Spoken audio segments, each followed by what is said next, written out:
புதிதாக மற்றொரு தேர்வு முறைகேடு சம்பவம் ராஜஸ்தானை உலுக்கியுள்ளது. தேர்வு ரத்து செய்யப்பட்டதால் மாணவர்கள் வன்முறையில் இறங்கினர்.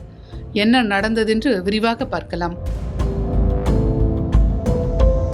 ராஜஸ்தான் மாநிலம் ஜெய்ப்பூரில் உள்ள ஒரு தனியார் கல்லூரியில் துணை மருத்துவ படிப்பில் தோல்வியடைந்த 45 மாணவர்களை காப்பியடிக்க வைத்து தேர்ச்சி பெற செய்வதாக கூறி அவர்களிடமிருந்து ஒரு பெரும் தொகை கைமாறியதாக காவல்துறையினருக்கு ரகசிய தகவல் கிடைத்தது. இதற்காக தேர்வு மையத்திலேயே அனைத்து ஏற்பாடுகளும் ரகசியமாக செய்யப்பட்டிருந்தன. தேர்வு தொடங்குவதற்கு சற்று நேரத்துக்கு முன்பாக குறிப்பிட்ட தேர்வு மையத்திற்குள் நுழைந்த காவல்துறையினர் அங்கு அதிரடி சோதனையில் ஈடுபட்டனர். முறைகேட்டிற்கான ஆதாரங்கள் சிக்கியதை தொடர்ந்து இந்த சம்பவத்தில் தொடர்புடைய முக்கிய புள்ளிகள் 4 பேரை காவல்துறையினர் உடனடியாக கைது செய்தனர்.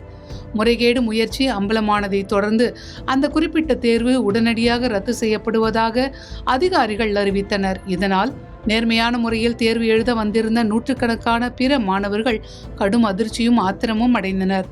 தேர்வு மையத்திற்கு வெளியே திரண்ட அவர்கள் நிர்வாகத்தை கண்டித்து கடுமையான வன்முறையில் ஈடுபட்டனர். கல்லூரியின் ஜன்னல்கள், கதவுகள் மற்றும் அங்கிருந்த வாகனங்களை அடித்து நொறுக்கி தங்களின் கோபத்தை வெளிப்படுத்தினர். அந்த பகுதியில் நிலைமையை கட்டுக்குள் கொண்டுவர கூடுதல் காவல்துறையினர் குவிக்கப்பட்டனர். பிடிபட்ட 4 பேரிடமும் இந்த முறைகேட்டின் பின்னணியில் வேறு யாருக்கெல்லாம் தொடர்பு இருக்கிறது என்பது குறித்து தீவிர விசாரணை நடைபெற்று வருகிறது.